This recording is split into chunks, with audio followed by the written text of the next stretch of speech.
Oke, bismillahirrahmanirrahim. Assalamualaikum warahmatullahi wabarakatuh. Sebelumnya izin perkenalkan, nama saya Davi Harits Budimansyah. Saya mahasiswa semester 2 di Universitas Indraprasta PGRI, jurusan Bimbingan dan Konseling. Jadi pada kesempatan kali ini, saya ingin memberikan sebuah reaksi dan analisis saya mengenai video TTM yang ada di sini. Oke, jadi TTM itu apa? TTM itu adalah tindakan tegas yang mendidik. Oke. Jadi pada pertanyaan yang pertama di sini adalah apa tindakan tegas yang dilakukan oleh guru? Oke, yang pertama yang dilakukan oleh guru tersebut adalah pertama menenangkan situasinya terlebih dahulu ya. Jadi di sini kejadiannya ada dua murid yang bertengkar ya. Dua murid yang bertengkar, teman sebangkunya, dan pada akhirnya menimbulkan kegaduhan dan terjadilah terganggunya aktivitas belajar yang di dalam kelas tersebut. Lalu setelah guru menenangkan, siswa yang tadi bertengkar diminta untuk maju dan berdiri di sebelah ibu guru. Lalu di sini ibu guru menanyakan kepada kedua belah pihak, kepada kedua siswa, apa yang terjadi jika proses belajar itu di dalam sebuah proses belajar, apa yang terjadi jika mereka itu bertengkar, apa aja gitu dampaknya gitu. Nah, mereka semua memberikan tanggapannya masing-masing. Nah, kemudian ibu guru juga bertanya kepada siswa lainnya, yang dimana mengenai dampak yang terjadi gitu jika terjadinya kegaduhan saat aktivitas belajar. Nah, dari situ itu menunjukkan bahwa guru juga mengajak para siswa untuk berargumen gitu, untuk menyatakan pendapat mereka masing-masing mengenai kejadian tersebut gitu. Lalu setelah itu, setelah dua siswa yang bertengkar tadi itu menyadari atas kesalahannya dan dampak yang terjadi ketika mereka bertengkar, akhirnya mereka memutuskan untuk meminta maaf kepada teman-temannya, bahwasannya dia tadi bertengkar dan mengganggu aktivitas belajar di dalam kelas. Lalu mereka duduk di bangkunya masing-masing dan melanjutkan aktivitas seperti biasanya. Oke, selanjutnya di sini adalah apakah tindakan tersebut mendidik? Oke, jawabannya di sini tentu sangat mendidik ya teman-teman. Di mana siswa yang melakukan kesalahan tersebut itu mendapatkan edukasi gitu. Kayak apa sih yang terjadi jika teman-teman itu bertengkar ya, atau membuat kegaduhan atau berisik di dalam kelas gitu, sehingga pembelajaran menjadi tidak efektif gitu. Jadi menurut saya ini tentu saja ini sangat mendidik ya, mendidik para siswanya gitu. Jadi kayak apa sih yang akan terjadi jika mereka membuat kegaduhan, membuat berisik di dalam kelas, seperti itu. Sehingga untuk kedepannya kejadian ini tuh tidak akan terulang lagi gitu. Jadi mereka semua menjadi memahami di saat mereka ingin berisik, di saat mereka ingin melakukan hal seperti itu, maka dia mengingat sesuatu bahwa saya akan mengganggu teman-teman yang lain di saat belajar, di saat sesi belajar gitu. Sehingga bisa menunda hal tersebut untuk dilakukan di luar jam pelajaran. Jadi seperti itu teman-teman. Baik, di sini ada juga respon siswa ya. Oke, dari respon siswa yang bertengkar itu tampaknya mereka menyadari kesalahan mereka, mereka menyesali gitu, telah mengganggu aktivitas belajar, mengganggu teman-temannya untuk mendapatkan ilmu, sehingga mengganggu konsentrasi teman-temannya, jadi seperti itu. Lalu untuk tanggapan dari siswa yang lainnya juga, memberikan, suatu tanggapan ya, memberikan suatu pendapat gitu mengenai, kejadian tersebut gitu. Sehingga, mereka bisa belajar bareng-bareng kejadian seperti itu akan berdampak seperti apa. Lalu di sini ada apa manfaat TTM yang dilihat. Oke, jadi manfaatnya di sini, semua siswa, semua audiens itu belajar bareng-bareng ya teman-teman.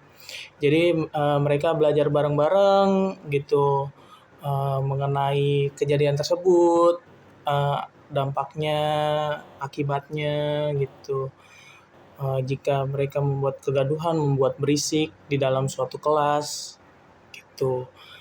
Lalu di sini manfaatnya juga, mencegah hal-hal serupa itu terjadi. Hal-hal seperti membuat kegaduhan, membuat berisik, mengganggu aktivitas belajar.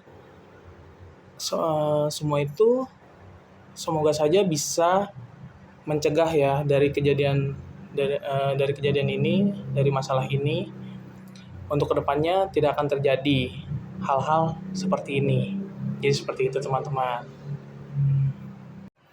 Oke, selanjutnya di sini adalah apa potensi dan perbaikan kekurangan ya.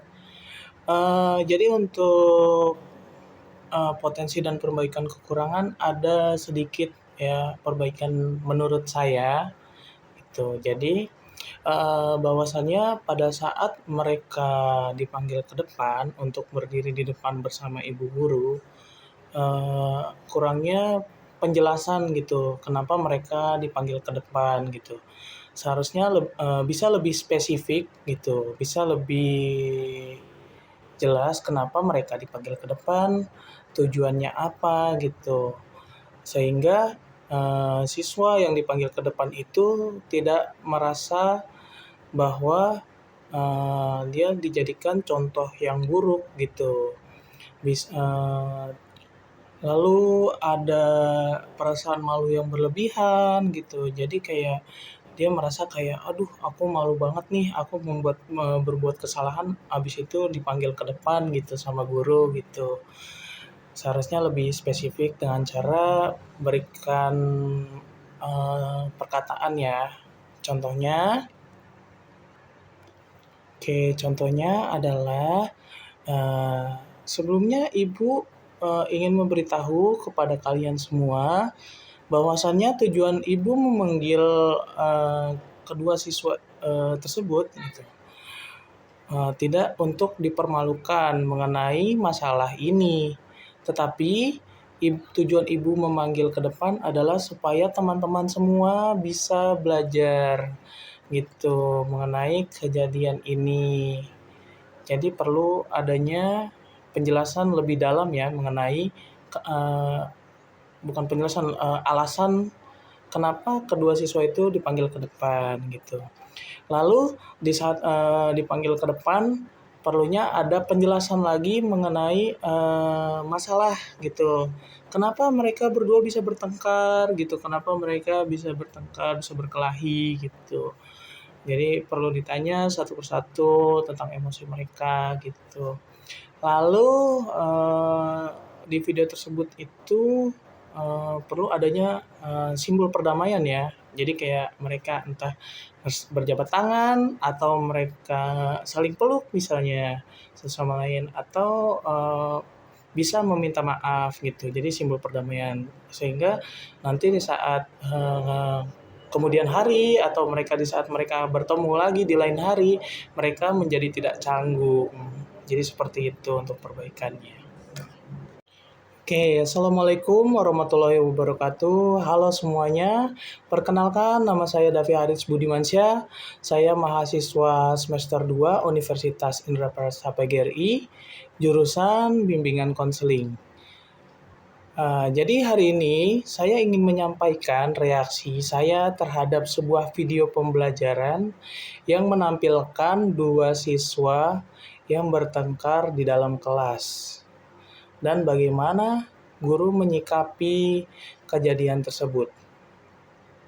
Reaksi ini akan saya bahas dari 3 aspek. Yang pertama, apakah saya setuju dengan tindakan guru, nilai-nilai pendidikan yang terlihat, dan apakah masih ada kekerasan verbal atau ketidakadilan.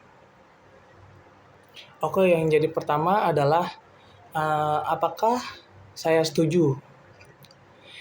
Saya pribadi setuju dengan pendekatan guru dalam video tersebut. Namun, dengan beberapa catatan penyempurnaan. Kenapa saya setuju? Pertama, guru tidak langsung menghukum atau memarahi siswa, tetapi mengajak mereka untuk berbicara dan merenung di depan kelas. Ini sangat penting karena membangun kesadaran, bukan sekedar takut hukuman. Jadi, kenapa sangat penting itu? Karena dia membangun kesadaran, jadi bukan hanya sekedar hukuman yang datang untuk dipanggil ke depan gitu. Lalu yang kedua, guru tidak hanya fokus pada 2 siswa, tetapi juga melibatkan seluruh kelas untuk berdiskusi, bertanya bagaimana perasaan mereka terhadap konflik yang terjadi.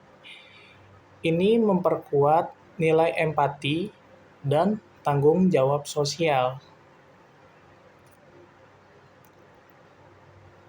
Namun, ada satu hal yang diperjelas oleh guru, menyampaikan maksud secara eksplisit bahwa pemanggilan ke depan bukan untuk mempermalukan, tetapi untuk belajar bersama dari kejadian ini.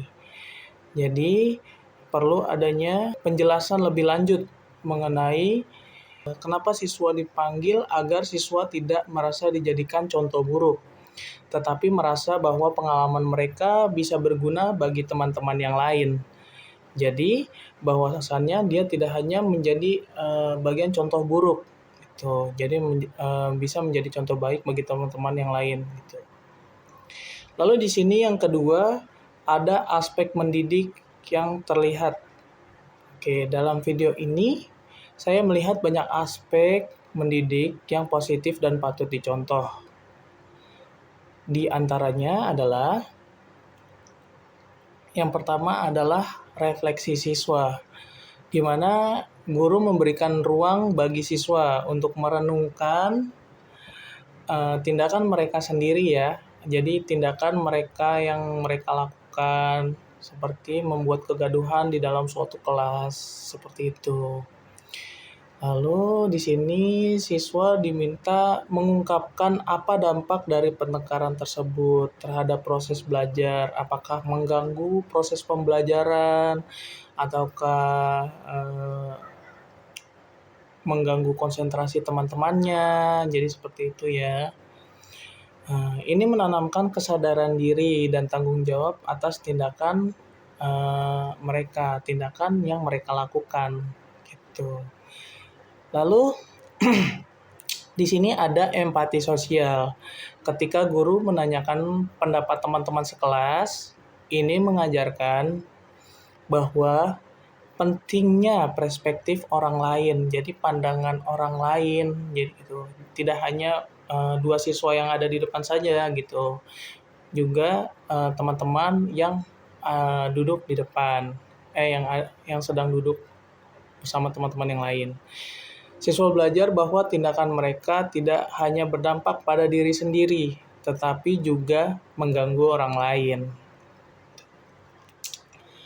Lalu di sini ada permintaan maaf di akhir. Kedua siswa dengan tulus meminta maaf kepada teman-temannya bahwa mereka mengganggu aktivitas belajar gitu, mengganggu teman-temannya dalam proses pembelajaran gitu, mengganggu konsentrasi mereka. Ini menunjukkan bahwa proses penyelesaian konflik diarahkan ke arah damai, bukan dendam atau balas saling marah. Jadi seperti itu ya.